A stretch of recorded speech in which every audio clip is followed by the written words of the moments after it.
बिस्मिल्लाहिर्रहमानिर्रहीम। अस्सलाम वालेकुम my YouTube family. I hope you are fine. तो आप सब ठीक होंगे, खुश होंगे, खूब इंजॉय कर रहे होंगे। तो आज मैं बहुत ही मज़े की जो आजकल के मौसम में खाने वाली रेसिपी है उस रेसिपी के साथ आई हूँ और मुझे उम्मीद है आपको मेरी ये रेसिपी ज़रूर पसंद आएगी। तो चलें इसके रेसिपी की तरफ चलते हैं। और ये आजकल बारिशों के मौसम में बनाई जाए बहुत ही मज़े की लगती है और बहुत ही परफेक्ट बनी थी। आप मेरी रेसिपी को ऐसे ही फॉलो कीजिएगा। तो चलें जी रेसिपी की तरफ। सबसे पहले मैंने 1 कप दूध का ले लिया है। इसे एक पैन में डाल के तो उसमें 1 कप ही चीनी का मैंने डाल देना है और इनको अच्छे से तब तक हमने गर्म करना है जब तक कि चीनी अच्छे से इसमें मैश ना हो जाए। तो बहुत ज़्यादा इसे बॉईल नहीं करना, बस चीनी मिक्स हो जाएगी तो इसे उतार के ठंडा करने के लिए रख देना है। एक बोल में मैदा छान के मैंने डाल दिया है। ये तकरीबन 3 कप मैदा है और इसकी क्वांटिटी वैसे मैं डिस्क्रिप्शन में भी डाल दूँगी। और 1 कप इसमें मैंने सूजी ऐड कर दी है और 2 टेबलस्पून मैंने इसमें ना कि ऑयल घी के ऐड किए हैं और 1 टेबलस्पून मैंने इसमें छोटी इलायची ऐड की है और 1 टेबलस्पून ही मैंने इसमें तिल ऐड किए हैं। और इनको हाथ की मदद से ये सारे मिक्सचर को अच्छे से मिक्स करना है और थोड़ी देर के लिए मिक्स करना है ताकि ये सारा मिक्सचर अच्छा हो जाए। और ये देखें इस शेप में ये बन जाए। जब आप इसे हाथ में दबाएं तो ये इस शेप में बने।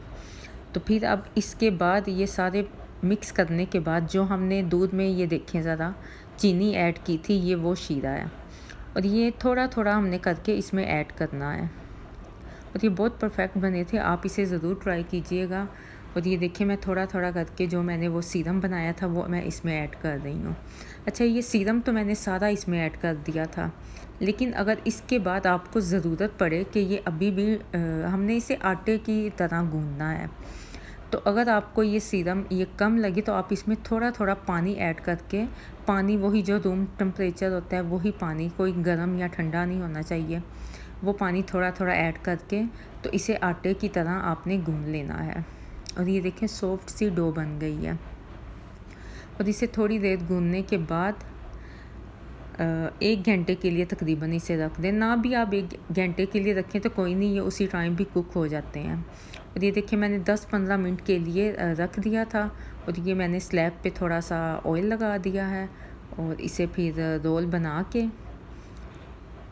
तो इसके तकरीबन 2 से 3 पार्ट कर लें। फिर वो अच्छे से छोटी सी रोटी की तरह हम बेल लेते हैं, फिर वो आसानी हो जाती है टिक्कियाँ बनाने में। और ये मीठी टिक्कियाँ जैसे आजकल आपको पता है बारिश का मौसम है तो कुछ मीठा खाने को तो लाजमी दिल करता है। तो ये मैंने बना लिया था, ये काफ़ी दिन मेरे चलती रही। जब दिल किया थोड़ी सी मैंने टिक्कियाँ बनाई और फ्राई करके तो चाय के साथ बहुत ही मज़ा विवस आता है। आप इसे ज़रूर बनाइएगा।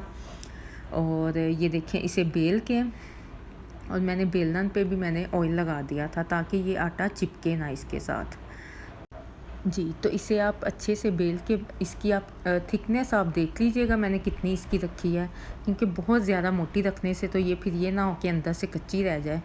तो आप कोई भी आप स्टील का भी गिलास ले सकते हैं, कोई भी आप चीज़ सांचा वगैरह ले सकते हैं जिससे इसकी हम जैसे कबाब की शेप बनाते हैं तो उस तरह ये आप इसकी थिकनेस देख लें, इतनी परफेक्ट होनी चाहिए। और ये माशाल्लाह से बहुत ही अच्छे से कुक हो गई थी और अंदर से भी बिल्कुल परफेक्ट हो गई थी।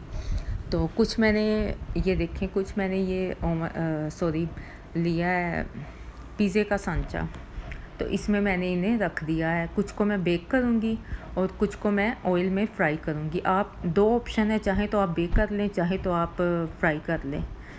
और इसके ऊपर मैंने सेसम सीड लगा दिए हैं, चाहे तो आप बादाम भी क्रश करके वो भी आप इसमें लगा सकते हैं।